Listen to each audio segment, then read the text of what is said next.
UK Lawyers for Israel, is that right? That's absolutely right. Ladies and gentlemen, Natasha Hausdorff in the house. Thank you for being here. Ami, thank you. It really is my pleasure to be here. Let's start with some drama on Twitter. I came across a clip yesterday of you talking to Ian Dale. Did I get that right? That's also correct. Who was flexing his impartiality and unbiasedness by basically coming after you for having you on to give an alternative opinion to a previous guest. And when you gave that opinion, he went absolutely ape on you. What happened? I was a bit baffled by what unravelled, to be perfectly frank, but the interview was about Israel's decision to deny entry to two British members of parliament with a long track record of anti-Israel statements and calling for a boycott. And as part of Israel's laws of entry, there is the provision to deny entry to anyone who has actively been calling for a boycott.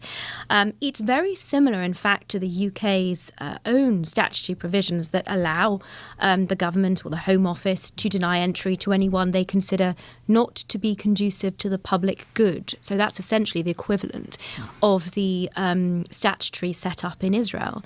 And it was unfortunately in the context of explaining, first of all, the reasons that these members of parliament had been refused entry, the legal justification for that, but also the bizarre misrepresentations that had been associated with this case, that, as you have indicated, matters became slightly more heated.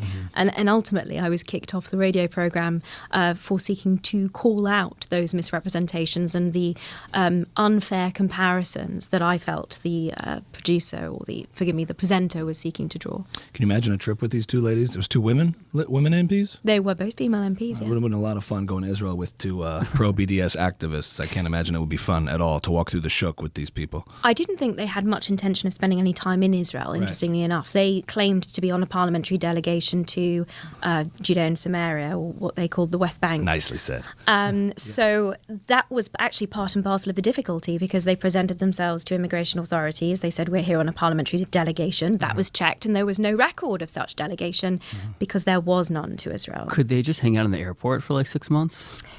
Did they have to go home? They were offered accommodation, according to the Israelis, which they refused. And then they were put on a plane at the State of Israel's expense, which I think is perhaps kinder than the US immigration authorities might act. Because it was at the Dan Prima or the Panorama, and they were not okay with it. They said, Impal or bust. Yeah, the breakfast there or not, we're not. King David or bust. This is a travesty. But this guy, I don't know, we've seen this sometimes with British journalists. I won't have to name names, but this guy in particular seemed to have you on simply to flex that he was, as he called himself, I've been very pro-Israel, but if you say anything about my previous guests again, I will have to kick you off the show. That's 3 times. And all you were saying was offering your perspective. It wasn't ad hominem. It wasn't a personal attack on a previous guest. And every time you stated this viewpoint, which was your intention to have you on, he then just kicked you off the show. Is that what you think is motivating people like that? Well, it's helpful to have your perspective on this, because obviously I can't be entirely impartial, and I was there in the moment. But I do think that it is a phenomenon that I experience across various broadcasters, frankly, when called upon to do these interviews. I mean, the last interview I did on the BBC, Christian Fraser was turning the sound down while speaking over me, over the answers to the questions that he'd been posing. So it's not uncommon. I think it's all the more important to be continuing to take up these opportunities when they present themselves to me, and calling out the false information, putting forth the factual, legal, historical context to enable listeners for BBC, for LBC, across the United Kingdom and hopefully increasingly across America, to have access to the correct analysis and narrative. I find that with Israel it happens a lot, where there will be these critiques of things that Israel does, and it's always left out that every country in the Western world has these legal precedents, and everyone just conveniently leaves it out. Is there any other examples of that? Like, I know that with Israel, they speak about certain things. You know that this is not allowed in Israel, that you can't, I don't know, whether it's certain civil issues, and everyone's like, I remember hearing even Alan Dershowitz years ago say, are you aware that America has the exact same law? Like, I'm blanking on what the exact statute was, but do you find that that's often the case when people level these kind of accusations against Israel on legal basis, that they're always leaving out that just like the UK has practices for letting people in, the United States has certain, standards for who can enter and who cannot enter? Absolutely. Leave that out? There are countless examples. It's the case across the board. I mean, one pretty controversial one a few years ago was the nation-state law, in which Israel, as part of its codification process of its constitution, was clear that Israel is a nation-state of the Jewish people, and there were provisions for the official language, the official symbols of the state, and the world seemed up in arms about it. There were some important commentators and legal analysts, including Professor Eugene Kontorovich, who pointed out, chapter and verse, the constitutions of many, many European states, other states, that included identical provisions. I mean, likewise, when people claim that Israel is an apartheid state because it makes a distinction between Israeli citizens and non-Israeli citizens, that is a distinction that every state it embraces. I'm here as a British citizen. I don't share the same rights and privileges that you as Americans enjoy. That is standard practice. But for some reason, when it comes to Israel, reason is thrown out of the window. Eugene. Love Eugene. I've been a fan for a long time. You should have him on the show, sure. How bad is it in England right now? Like, from afar, it seems like there are no real allies publicly, like Douglas Murray, but it feels, from what I hear, it's he spends most of the time in the US. It feels pretty. For you, yes. I would never go back there. It's a cesspool. Anyway, sorry. It seems pretty dark there for Jews at the moment. And there's not a lot of sunlight to begin with.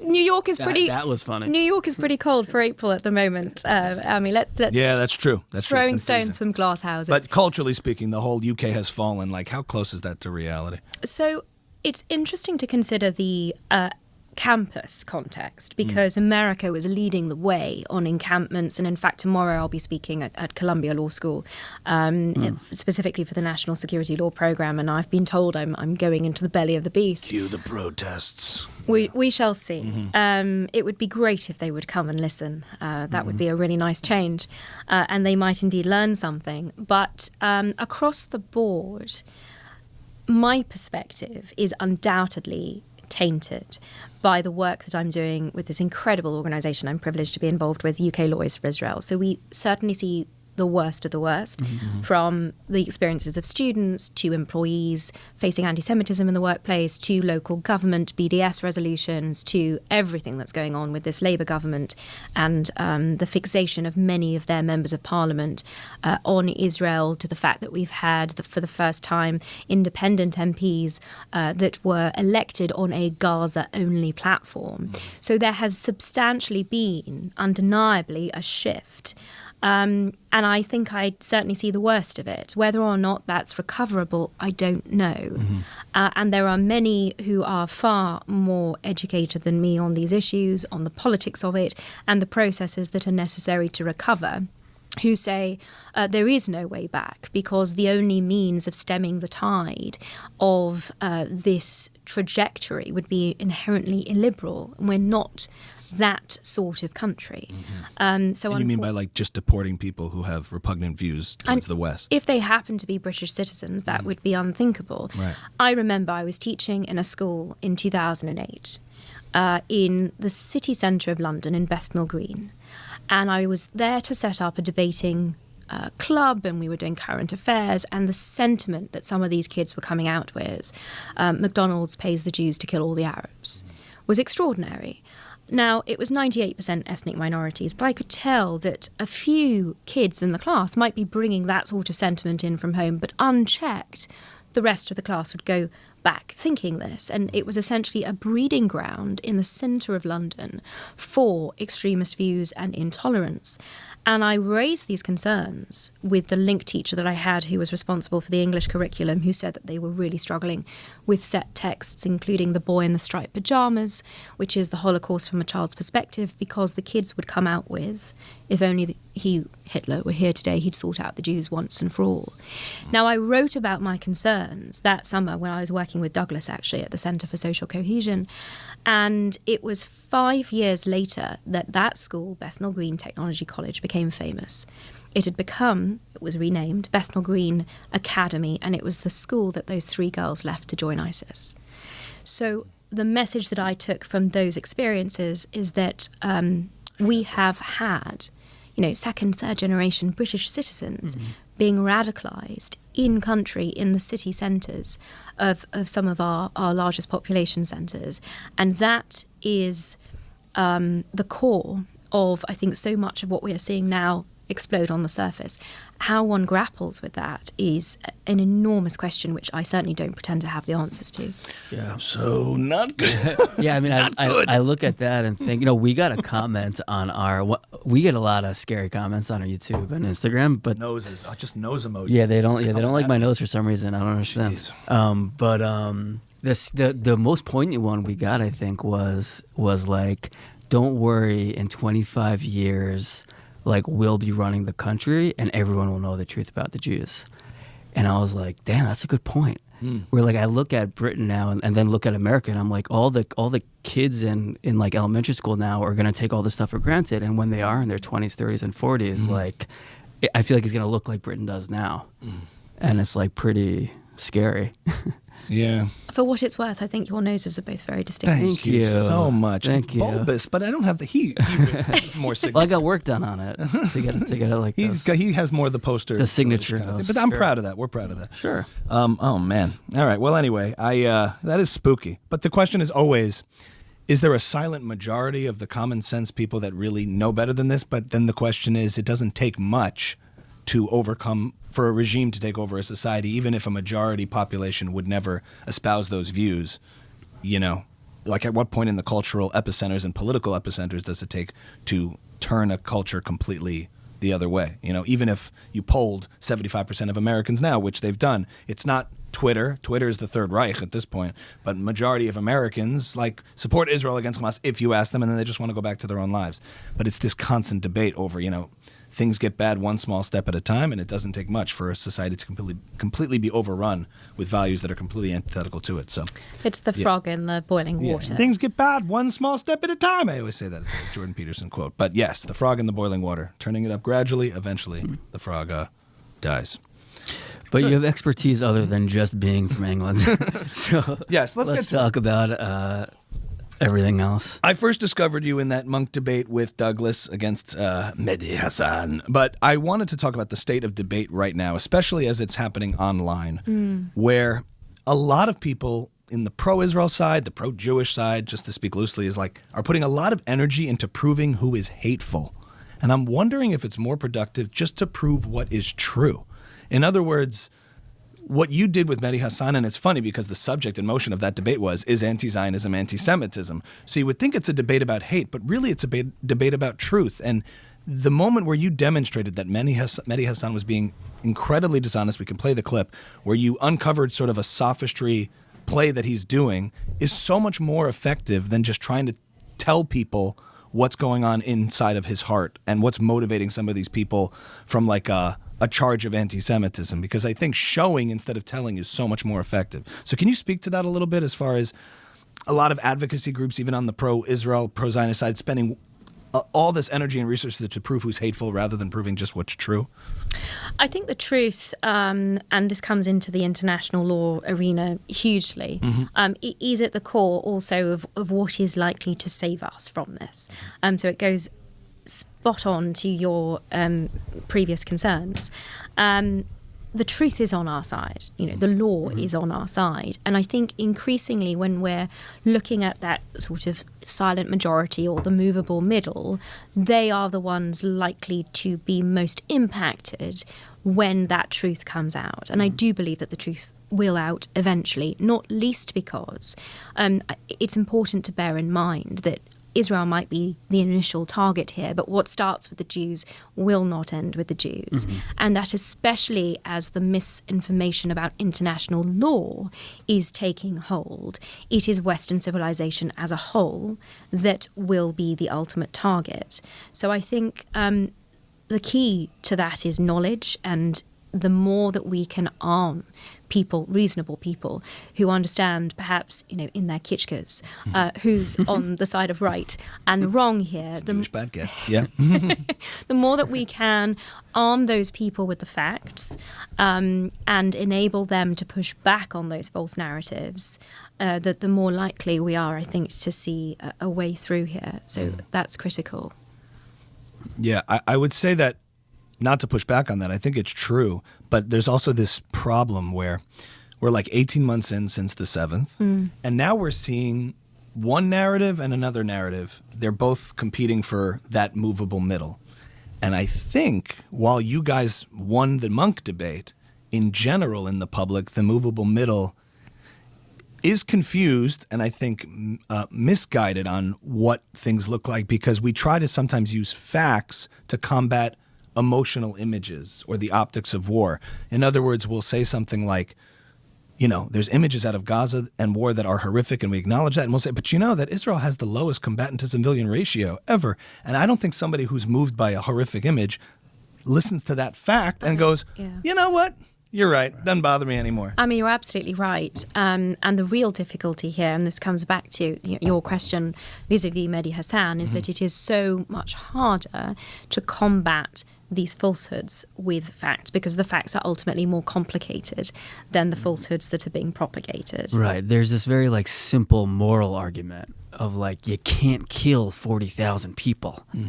You know, like how do you argue against that? By attributing the responsibility appropriately with Hamas. So it's another aspect of the misinformation here is the infantilization of the Palestinians and the removal of any responsibility for Hamas from the equation. I'm astounded that the first individual, and you can do a wonderful impression of him, essentially to have come out and taken a humanitarian perspective on the Palestinians in Gaza. And this is President Trump. I knew it was coming. I knew it. Saying that these people should be allowed to leave a war zone if they so choose. There was no, if you listen to all of the recordings of his remarks on this, there was no mention of the word forcible. There was no insinuation of it. And yet a nudge. A light little nudge. But you're right. But then they can't be used, Natasha. If they leave, they cannot be used. Well, this is the critical aspect. You know, the world, the international community, who profess to care about those civilians. And this is why I don't accept that they do, because if they did, not only would they have been calling for the border to be opened, for civilians to be able to flee, but they would have been calling on Egypt to comply with its obligations, its real obligations under international law, to facilitate the safe passage of civilians fleeing civil disorder. And we haven't heard any of that. So it's the picking and choosing and the inversion of actual international law here, and the complete abandonment of the Palestinian people, the civilians, the Palestinian Arabs, and the recognition, which is critical, that it is in fact Israel that has historically and today done more for the ordinary Palestinian civilians than any other entity in the Arab world, is, I think, the critical fact to get across to properly engage with those images. And that's before, you know, we put aside all of the fabricated images, those of children from Syria representing them as though they're in Gaza, or this phenomenon of Pallywood and now Gaza wood that we're seeing develop. I think the critical aspect of this is the fact that the international media has been parroting Hamas propaganda. Everything coming out of Gaza over the last 15 months is what Hamas wants the world to see. And I would have expected journalists with integrity to acknowledge that and say, we are restricted in what we can report. This is all under Hamas control. And I haven't heard any of that, not from the BBC, CNN, MSNBC, at all.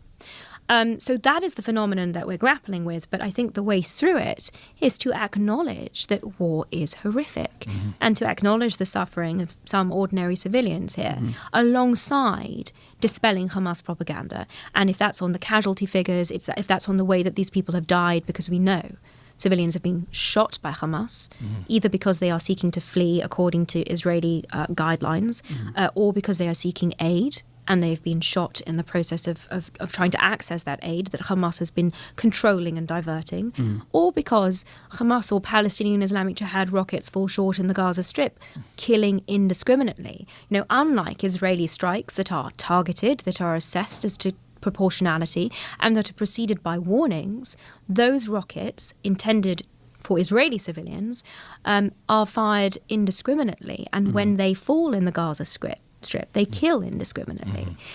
Yeah, and I think also Israel is a victim of its own virtue in the sense that because it protects its civilians and you don't see the damage that you see in Gaza, even though it is a more powerful army, there's no question, because it invests in protecting its civilians, in terms of sympathy from the world, they see Tel Aviv looking pretty good and they see Gaza looking pretty bad.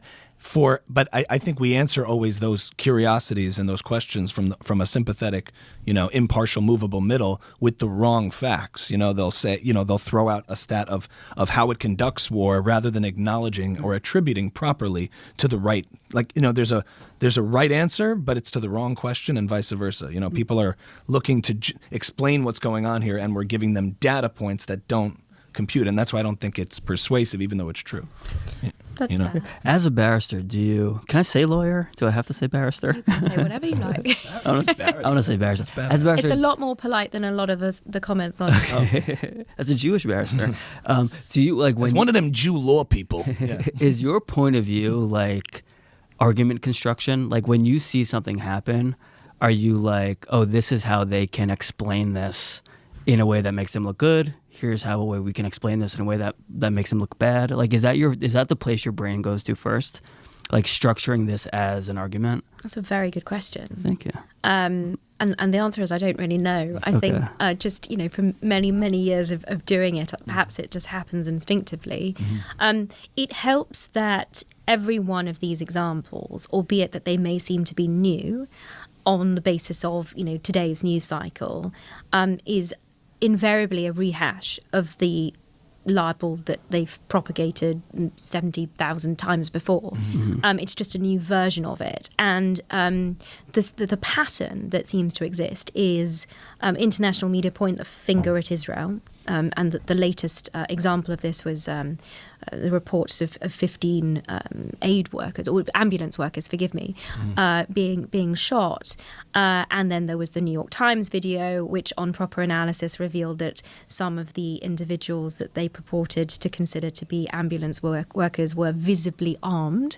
And that was the 8-minute video that was going around Twitter. From the phone. Yes. Yeah. And that is actually consistent with the response that Israel put out, which said that a significant number of those that have been killed were in fact affiliated with Hamas. But that pattern of story comes out, spreads like wildfire, is ultimately debunked, and then nobody really remembers or is around anymore for the rectification. Right.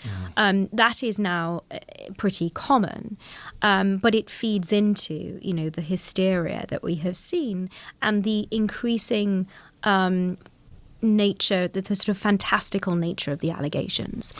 So one recently, I think, was Francesca Albanese suggesting that Israelis were practicing cannibalism. Now, there is a projection element of that, because I remember in the year 2000 when two reservists found themselves in Ramallah. They were lost. They went to a local police station looking for assistance, and they were lynched. And in fact, that red hand symbol is said to emanate from that incident, because one of the lynchers held up his hands to the window in the baying crowd below, took delight in this scene. And there were also reports and images at the time of the attackers eating the innards of these two individuals, their livers. And in fact, Yahya Sinwar used very similar language when he was calling sometime before the 7th of October to break down the border and slaughter Jews to eat their livers. Mm-hmm. So that tracking of what it is that they, in this case the Palestinian Arabs, have done to or have professed to do to Israelis and Jews, they are similarly levying those allegations against the real victims. Let's get into that brass tacks a little bit on the specifics, because you said something when we were at this conference that I thought was fascinating, and I think you've said it in other interviews before, this idea of projection, that everything that Israel has been accused of is actually things that have been done to it. Can you unpack those different things, what you mentioned, from apartheid, colonialism, genocide, ethnic cleansing? You really detailed it in an interesting way, that a lot of this is this perverse projection that gets libeled at Israel. So this cannibalism example is perhaps the latest of it, but it's pervasive throughout the weaponization of international law against Israel. If I start with the term occupation, Israelis, before the establishment of the State of Israel, the Jewish Yishuv was ultimately under occupation. There were the Ottoman Turks and their colonial enterprise, their empire. Then there are many who argue that the British Mandate was a form of occupation. It was also colonial in nature. Similarly, this allegation of ethnic cleansing. I mean, let's think about the real ethnic cleansing in the Middle East. Where are the Jews? That very famous speech by Hillel Neuer of UN Watch at the UN asking Libya, Arabs where are you Jews? Yemen, where are you Jews? Algeria, where are you Jews? You see, I'm setting all of these up specifically for A Hillel Neuer impression, you did not see that coming. UN Watch, go check it out. But yes, okay. So the real ethnic cleansing is the fact that the Arab world is essentially Jew-free. But of course, we saw that in East Jerusalem and Judea and Samaria when the Jordanians were in occupation, Jews were ethnically cleansed. In areas A and B, which are controlled by the Palestinian Authority in the West Bank, Jews have been ethnically cleansed. Not only that, when I was there 2 weeks ago, again, I saw the big red signs that warn any Israelis of going into these areas for the reason that these two reservists were lynched in Ramallah in the year 2000. And of course, they don't mean, I know they say these signs, Israelis, they don't mean Yahud. that. They mean Jews. Because Israeli Arabs are free to come and go as they please. And I saw that when I was there. So that is the real ethnic cleansing. That's also the real apartheid, when you consider that you cannot, as a Jew, live in Palestinian-controlled territory. And let's not forget that the reason that the Palestinians have an autonomy is because Israel ceded that area to what was then created as the Palestinian Authority in the Oslo Accords. Similarly, there are no Jews in Gaza, apart from those that are still being held hostage, 59 of them in the tunnels. And that is because, likewise, Israel ethnically cleansed the Jews from Gaza in the year 2000 when, in pursuit of peace, it unilaterally withdrew from that territory. And then we come to this, and so colonialism we've discussed as well. When you consider that Jews are indigenous to Judea and that Israel is ultimately the decolonization success story, it's extraordinary that it would be accused of colonialism in the Middle East. I mean, just look at a map of the Middle East and you can see what Arab colonialism has achieved vis-a-vis tiny little Israel. And they're trying to stamp that little postage stamp out as well. Then we come to this question of genocide. And here we also see this sort of new, I call it a new inversion, but I remember, and I listened back to it recently, actually. I did an interview in 2014 in Sukeitan Protective Edge, and this was actually also on LBC. It was a lengthy debate in which my opponent was consistently accusing Israel of genocide, even then. So it's not a new allegation, but it similarly inverts the term and accuses the victims of the crime of perpetrating the very acts that were committed against them. I don't just mean the acts that gave rise to the term genocide from the Holocaust, but also the experience of Jews on the 7th of October because they were targeted by Hamas for being Jews, for murder, rape, slaughter, torture, and kidnap. And so in each of these contexts, and it ties into your earlier comments on the way that the lies and misinformation really take hold, it's a very simple, straightforward narrative. It's false, and it takes a lot to start to unpack it. But I think when people recognize that they have been lied to, that the wool has been pulled over their eyes, and they open themselves up to understanding the realities here, you find, and I've experienced this over the last 15 months, and people writing to me from all over the world, you find real allies who are committed to understanding the reality and then to talking about it as much as possible. Yeah, no, it's so interesting because of the whole concept of what you're talking about, the wool is pulled over their eyes and then it's revealed to them. It's like this whole conversation, speaking of inversion, is both sides being at odds based on what they claim are the same values, which is so weird. As in other words, they say that Israel are Nazis And Israel says Hamas is Nazis. I think the facts bear out based on the espoused views of each group of which one aligns with reality. And they both hate Nazis. Exactly. So it's just so strange, especially this is from the far left anti-Semitism, the far left anti-Zionism, where they both claim to be for these human rights and against genocide. I mean, the far right we can talk about a little later because they're actually for, they actually have more proudly anti-Western, anti-illiberal views. But what's interesting is like wool pulled over your eyes. There's a lot of people on the anti-Zionist sort of Jewish side who say the wool was pulled over my eyes. And once I saw the an example of this, like Dave Smith, the comedian who's been making, I don't know if you're familiar with him, but he's been making rounds on Rogan and Lex Fridman on all these podcasts. And, he's not one of these guys who's from the river to the sea.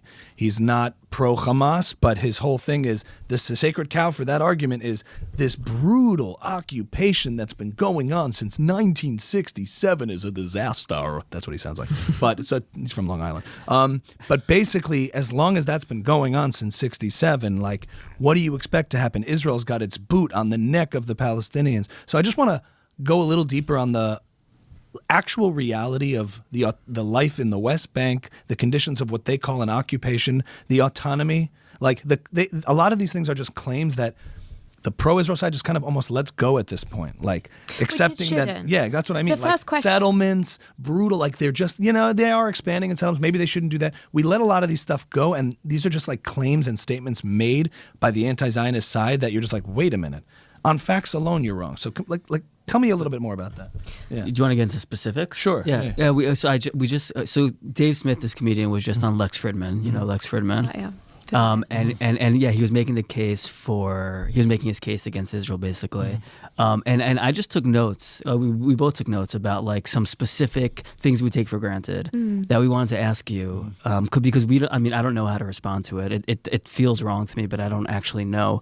I mean, so one thing he says is like, talking about the West Bank, he's like, Palestinians don't have any rights. Since 1967, they haven't had any rights. They don't have trial by jury. They don't have any rights. So basically the conclusion is, what do you expect after like 50 years of this, 70 years of this?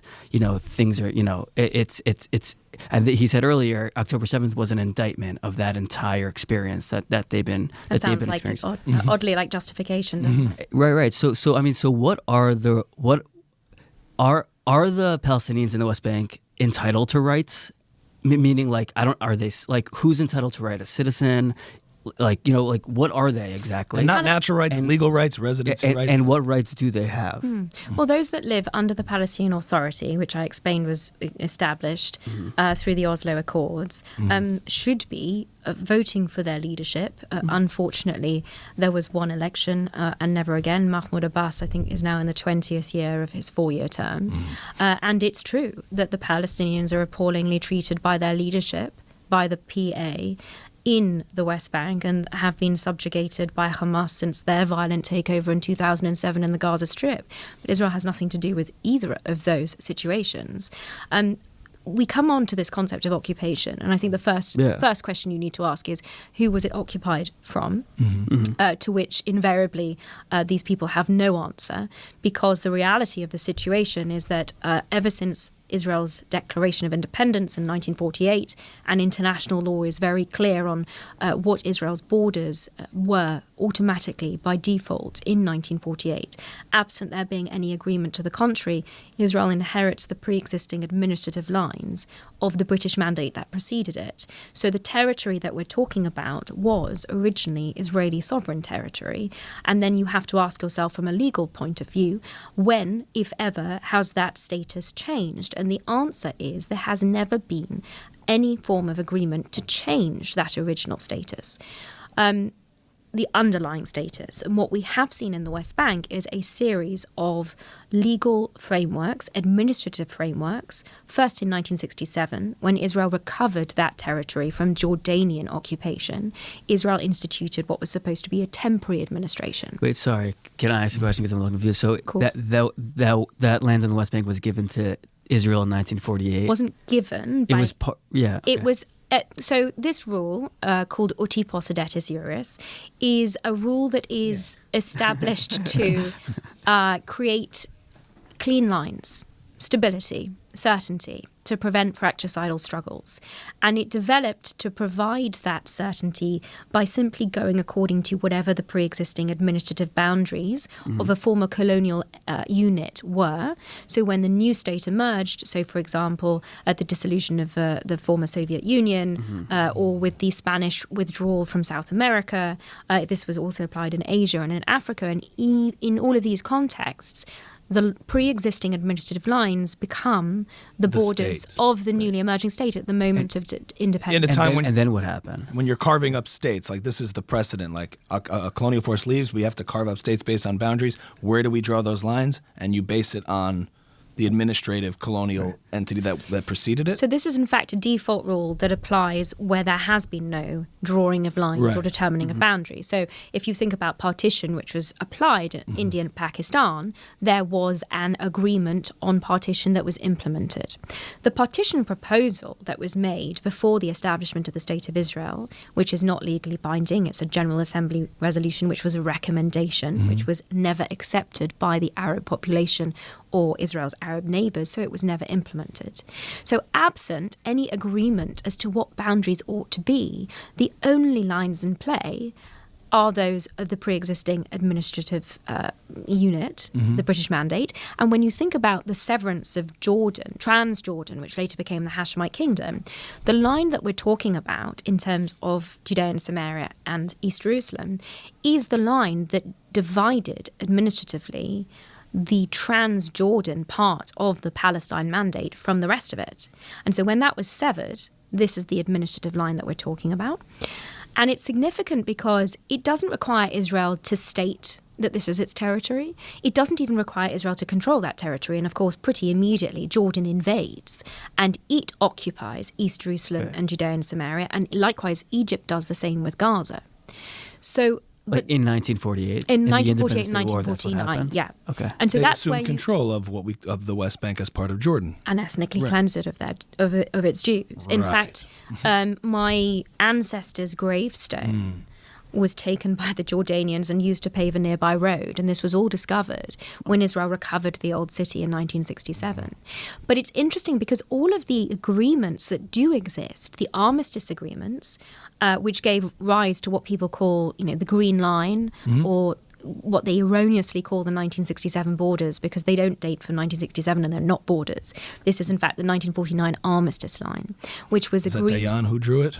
Who drew it on the map? It was agreed by That green line, though. That's the Green Line demarcated essentially where the fighting forces had reached at the end of Israel's independence war. And Egypt and Jordan signed armistice agreements, which made it clear that they recognized Israel in no borders, but they referenced back to the administrative lines of the British Mandate, because these were the only lines in play. So as a matter of fundamental international law, this is the starting point. Then the question becomes, well, what political negotiations need to be entered into to resolve the issues over this disputed territory? And Israel has repeatedly demonstrated its willingness to negotiate over this land. And that's why, when it recovered this territory in 1967, it didn't apply its law, administration, and jurisdiction in full to Judea and Samaria in the way that it did to East Jerusalem. And it said, this is the reunification of the city. It is never to be divided again. Israel instituted, and this is now coming to answer your question, a temporary administrative framework in the West Bank where it applied certain aspects of the law of occupation.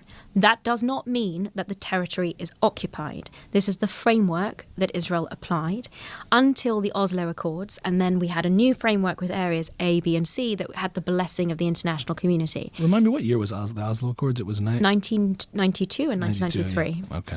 So when people say that Palestinian Arabs living in the West Bank are subject to different laws, there are two important layers of that to be aware of. One is, of course, Palestinian Authority law, because they govern areas A and B, which many people seem to be unaware of.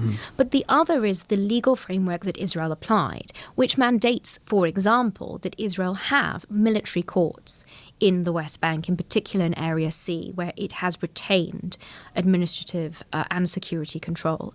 And that is mandated by Article 66 of the Fourth Geneva Convention, Convention, and it is adhered to in order to provide that framework for Arabs who are not Israeli citizens. Now, Israeli citizens are subject to Israeli civil law wherever they are in the world. And that's why you get this differential. It's not discriminatory. It's not apartheid. It is based on whether or not you are a citizen of Israel or not.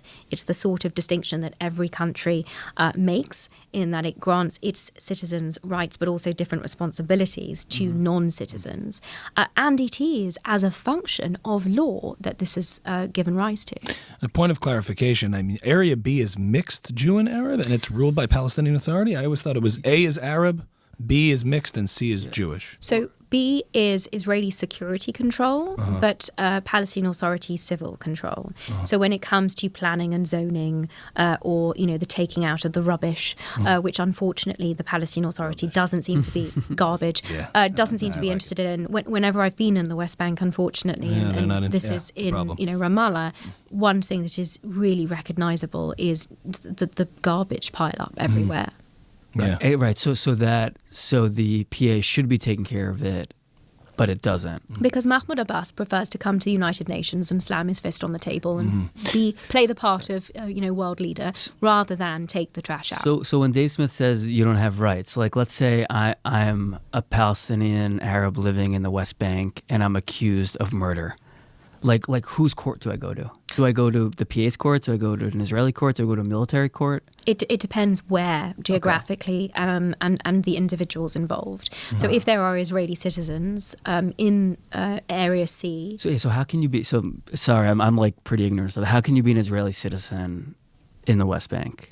If you are living in Area C, there are what are referred to as Israeli settlements, and this comes to your question about what one says. Communities, people. Can we just call it what it is? I mean, settlement. It's taken on this such a connotation, but it's so because it's really designated by people who don't go and don't see and don't know on the ground. But it's like sort of this point of judgment. They call it the settlements.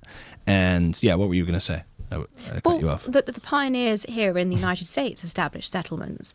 All of Israel was a settlement. And in fact, the word in Hebrew doesn't have the kind of connotation that you've rightly identified this now has in the English language because of the misinformation war surrounding it. But ultimately, at its core, it's this notion that Jews shouldn't be allowed to live in certain areas simply because they're Jews. Right. And this has bafflingly been accepted and embraced by the international community, not just in Area A, where the Palestinian Authority has ensured that the area is Judenrein, is free of Jews, but now the international community seems to be claiming that the entirety of Judea and Samaria, which I say as a non-religious person, is the biblical heartland, is tremendously important to many of the people who live there.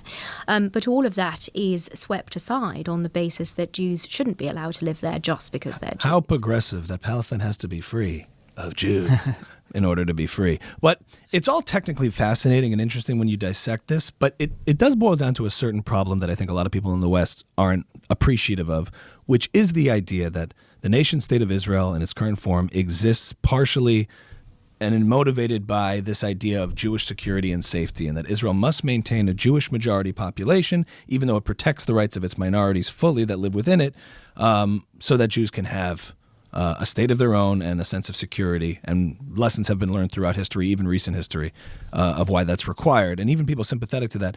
The issue is, in 67 and in Oslo, making these concessions, it's like the people on the left will say the occupation cannot continue or we won't have peace. And the people on the right will say the same thing. We need to take this and make it part of Israel proper and annex it. And enough of this nonsense, because when you don't assert your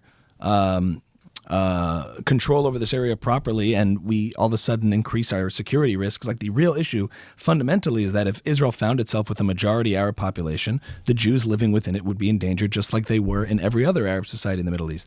So this whole notion of Israel having to try to maintain its democratic values while being a Jewish state, isn't that the fundamental problem of why the West Bank is not a part of Israel? The Area C is, but effectively, the rubber meets the road at that moment, no? I would say not necessarily. I think ultimately the reason for it is that in 1967, Moshe Dayan and others took a pragmatic view that under the land for peace formula, some of Judea and Samaria would be given to Jordan in exchange for peace, whether or not the Jordanians had any legitimate claim to it or not. And for the record, there was no legitimate Jordanian claim to that area. But that is what preceded the temporary administration, because you're not going to apply your law, administration and jurisdiction in full to territory that you anticipate at some point giving away in pursuit of peace. Now, that temporary administration lasted well over 50 years, and therein lies the tricky aspect of this, because there was never a proper settled application of Israeli civilian law to that part of the world. And what a lot of people are incorrectly calling annexation, that term needs to be absolutely expunged, because you cannot annex what is already your own sovereign territory. What they are in fact talking about is the application of Israeli civil law to Area C. We're not talking about areas A and B, because that is already being governed by the Palestinian Authority, the Palestinian autonomy, the self-governance that they have been given. But that is, I think, an important clarification. More broadly, this question of demographics is one that is hotly debated in both directions. And it's probably not for me to go into, the numbers of children that Jews versus Arabs are necessarily having in Israel. What I think is instructive is what we saw after the 7th of October, because so many predicted that, inspired by what can only be called the relative success of Hamas on that day, not only would Hezbollah join in from the north, but the Israeli Arab population would be encouraged to similarly attack their Jewish neighbours, and likewise there would be attempts from the West Bank to infiltrate into Jewish communities. We didn't see that. And not only did we not see that, we in so many cases saw the exact opposite. We saw so many Israeli Arabs who hadn't necessarily been outspoken before, saying for the first time, Ein li eretz acheret, I have no other country. Arabs that recognize that they are the only free Arabs in the Middle East, and how lucky they are to live, work, prosper in a society in which, in the Jewish state, they can be members of the police force. They can serve in the army. I served under an Arab justice in the Supreme Court when I worked there nearly 10 years ago now. They serve in the Knesset, and some of them do so without even calling for the destruction of the State of Israel. So there's some progress here. And that speaks volumes for the future prosperity and success of Israel, being a democratic and Jewish state, but a state that enables all citizens to prosper without discrimination and with equal rights under the law. And that's where I take great hope and optimism from. I go so back and forth on this, right? Because you hear also the flip side, people within Israeli society, or you hear about terrorist attacks within Israel from Israeli Arabs, or you hear about people, somebody told me that this terrible story about they were in a hospital and one of the Arab nurses told them that the Arab doctors, there's these weird cultural elements of a sense of allegiance to the general Arab world, and that even though, yes, we live under Israel and we appreciate that, at the end of the day we have to side with, our Arab brethren and for that cause. And there's this sort of Islamic obligation to liberate this land because it was once under Muslim control, and there's that theological component to it, which is always hard to know how many within a population ascribe to it, So it's impossible to know, because even those who may share the sentiments that I outlined may not feel comfortable expressing it publicly. Right. So I'm not saying by any stretch of the imagination that this is universal, but it does exist, and the critical factor here is that it is increasing, and that is what I think is the positive trajectory. In particular, when we look at hospitals and we see, Jewish and Muslim, Arab nurses working side by side, it is that exposure to the other from the Arab world's perspective which is so critical. Because when you think about, Israel's withdrawal from the Gaza Strip, it meant that since 2005, those Palestinians growing up in Gaza had never seen a Jew in real life unless they were coming into Israel to work. For many of them who crossed the border on the 7th of October in that barbaric rampage of slaughter, they were seeing Jews for the first time. And actually, if you are growing up in a society where and this is unique, I cannot think of another country where, faced with this dynamic, as you've described, where there are people within the country that have an allegiance to a movement that is seeking your destruction, and that might even celebrate what happened on the 7th of October, that they are nonetheless valued as equal citizens with full rights. I mean, that is extraordinary, and it is something that I think... Now they have it. It's in the UK now.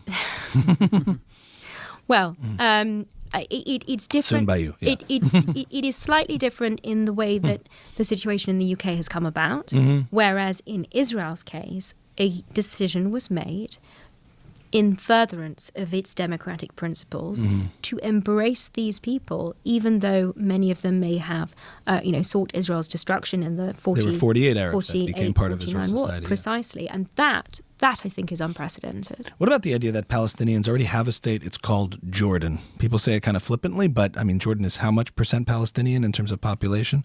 And they're culpable in the wars of 67, and why not say, hey, you started this, you lost, like you're responsible for the consequences and the well-being and the looking after of Arabs in the West Bank and being part of Jordan?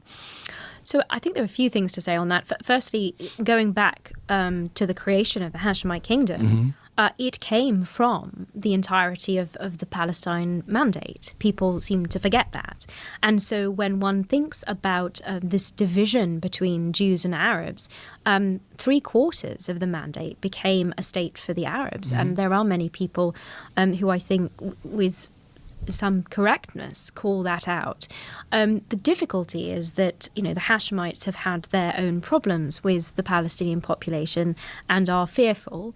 Wasn't he like a Saudi guy that was like installed, the Hashemite thing? So the British had made promises to the Hashemites, and this was the fulfillment, indeed. You get Jordan. Of this is the colonial diplomacy, if you will.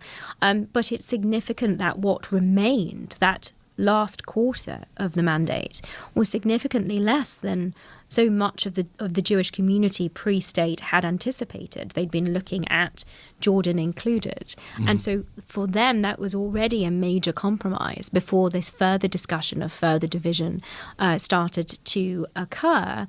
That further division that never, in fact, occurred, that never culminated. But it's also important to think about the Arab responsibility here.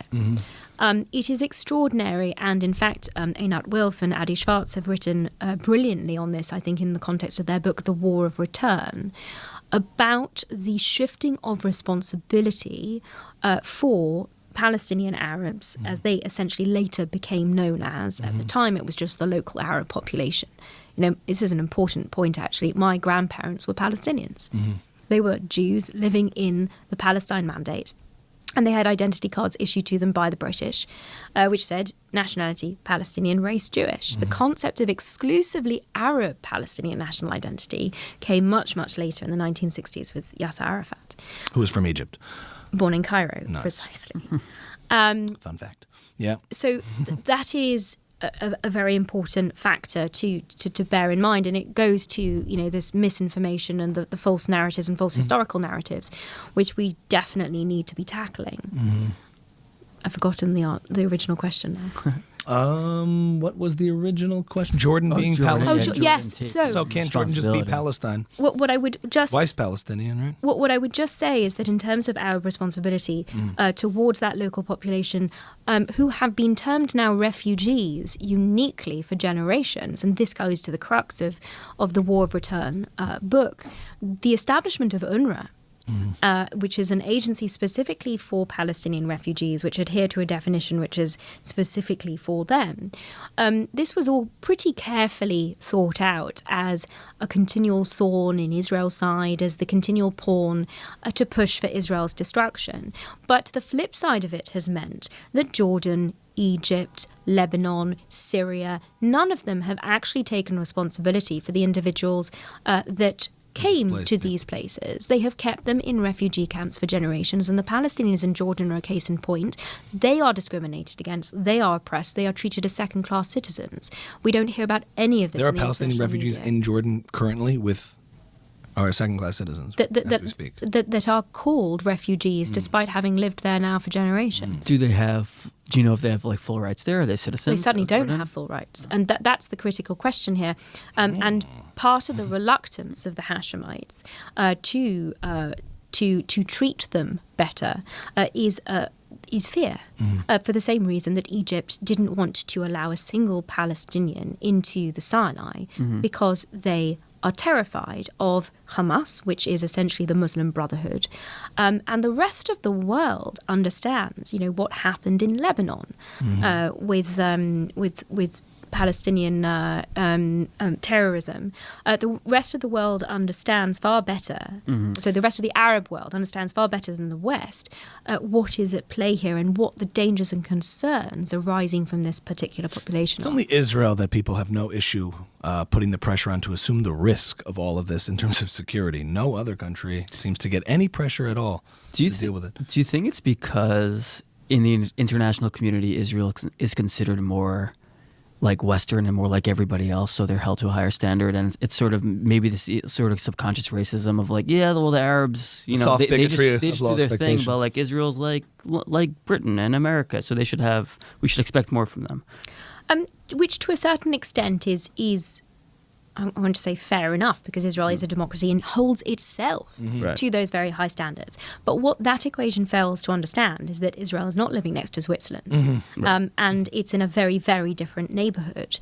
It also, though, if only that was the extent of it, the problem is that quite apart from holding Israel to that much higher standard, the facts, the law, the reality is then continually inverted to generate what are essentially the modern blood libels against the Jewish state, those untrue allegations which are added into the mix. We are coming up on the end of this conversation, but I have a few lightning round questions, and then we'll finish up. One of them was another thing that Dave Smith, because he's been making all these rounds, loves to throw out in terms of like speaking legalese and conflating things in legal terms is, in terms of the laws of war, he's often saying, unless you absolutely have to do this, when Israel is targeting a terrorist and there's collateral damage, that is murder in the first degree. Murder in the first degree. You're a lawyer, a barrister. Is that murder in the first degree? Is collateral damage in war unintended consequences of trying to target a terrorist and there's collateral damage? Is that murder in the first degree, legally speaking? Legally, it's illiterate. Sit with that. The whole concept, though, of the laws of armed conflict, and this is quite difficult for non-military individuals or non-military lawyers to internalize, is that it is proceeding on the basis that innocents will die. That is, unfortunately, horrifically, a reality of warfare. Quite apart from the tactics that Hamas deploy with the use of human shields, where they continually seek to murder as many civilians themselves, both on the Israeli side, but also cause as much civilian collateral damage on the Gaza side. And one of the things I would say, I don't know how real these images of children being taken out of the rubble are. And we have to take everything coming out of Gaza with a pinch of salt. As I mentioned, this is Hamas propaganda. But to the extent that there are children over the last couple of weeks that have been moved to areas where Israel has identified it will be striking and has issued warnings. Where is the international outcry that Hamas has done this? It's extraordinary. To clarify the application of the law on this, military action that is necessary can be taken. That is the purpose of conducting armed conflict, all in pursuit of your military objectives. You have to take that action. As I say, that it is necessary. You have to distinguish between civilians and combatants, which Israel does. And Hamas doesn't amongst certainly. Yeah. And it's its military strategy, it's its modus operandi. But critically, this concept of proportionality is continually misrepresented. And that is not about balancing casualties on both sides or creating this kind of macabre, well, you can only kill 2 civilians because there are only 2 on your side.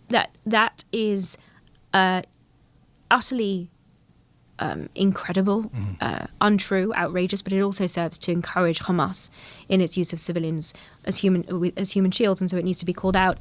The rule of proportionality requires that you balance the anticipated civilian or collateral damage as against the anticipated military advantage of any strike. And that is a very delicate balance. It is conducted on the basis of the intelligence that it is known. So all of this is an intention-based analysis, not an effects-based analysis. And it is something that Israel has consistently adhered to. And these are standards that actually go above the requirements of international law. And modern militaries, moral armies, like from the United States, like from the UK, have sent individuals. And in fact, I went into Gaza with a military expert panel in September with very senior army officers from 6 NATO states who all said, we have never seen these measures taken to prevent civilian casualties, to protect civilians, to provide warnings of strikes. And the proportionality analysis that Israel conducts on a strike-by-strike basis is also in that intensity and level of urban armed conflict entirely unprecedented. So for all of those reasons, I'm afraid that gentleman is very badly mistaken. But remember, there's a lot of people that, and Dave I wouldn't include in this, but especially on the left-wing critiques of Zionism in Israel, they hate virtue, and therefore to be more virtuous makes them angrier. So it's an interesting thing when Israel constantly is trying to appease its haters by showcasing its moral virtue and superiority. It only makes them angrier. Just a point to be made there. That was not a lightning round. Yeah, I'm sorry. Well, we got Natasha here. There's no lightning round. Last thing is, they asked President Trump in the recent press conference, under what authority do you have to take over the Gaza Strip? And he goes, under U.S. authority.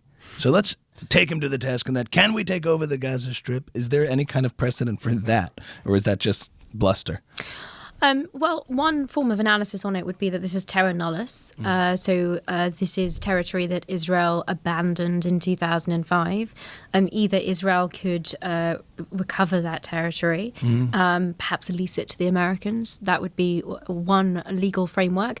Or if the Israeli landlords are the worst. I don't know. Listen, it's all, we fix it in a minute. We're waiting. We're building and then we're building again. It's going to take time. Leasing. If you think about Antarctica, this would be a parallel of territory that is not part of a sovereign state. Right. Hamas is not sovereign in Gaza. So you mean like it's up for grabs, like kind of thing? I mean, to be, not to... Strictly, whatever. Legally speaking. Yeah. Yes, I mean, the practicalities around that, of course, are of a completely different order. Right. And certainly my understanding of President Trump's remarks are not that he particularly wanted to take responsibility for that part of land. He expected cooperation from neighbouring Arab states, perhaps the Abraham Accords countries. And clearly, in terms of providing a security framework on the ground, that is going to be necessary. I don't anticipate America wanting to do the Well, it's groundwork beautiful on beachfront property. Don't that I can actually attest to, having been along the Philadelphia corridor and onto the beach in Gaza. It is an absolute tragedy what the international community has allowed Hamas to do to that territory, to those people. And the sooner, with American support, that this is called out and that the lives of ordinary individuals, Israelis and Palestinians, are improved on the ground, the better. Amen. Do you say terra nullis in Trump's voice? Terra nullis. We love terra nullis. Terra nullis. It's actually a condition I had in my lower back. A little terra nullis, but I took some Tylenol and the swelling went down from my terra nullis. One of the best terra nullises. Natasha, thank you so much for this enlightening. I learned a lot. I have so many more questions. Oh my I God. could do another 2 hours. We could do another 2 hours. Yeah. We'll have to do it again the next time you're in town. I look forward to it. Any advice to the people out there in the debate space, like some of the worst pro-Israel arguments you hear where people, I think, were answering the wrong questions with the wrong facts, even if they are standalone facts. So your general advice out there and your approach and strategy, which is very effective, can you just sum up that approach and that strategy that you think is most effective, just to wrap it up here? I think it helps when you're in the right. And the fact that the law, the facts, the history, and the moral courage are all on our side is so significant. And it means that ultimately these arguments, if they are held in good faith, and in situations where people aren't cut off or thrown off the radio, then they can in fact be productive exchanges, and the truth will ultimately out. Amen. Am Yisrael Chai. What a good place to end. Thank you so much, Natasha Hausdorff. Thank you. UK Lawyers for Israel, a barrister and fierce proponent of truth. And we thank you for being here in Ami's house. Thank you. It really has been my pleasure, Jen. Gentlemen. Nice.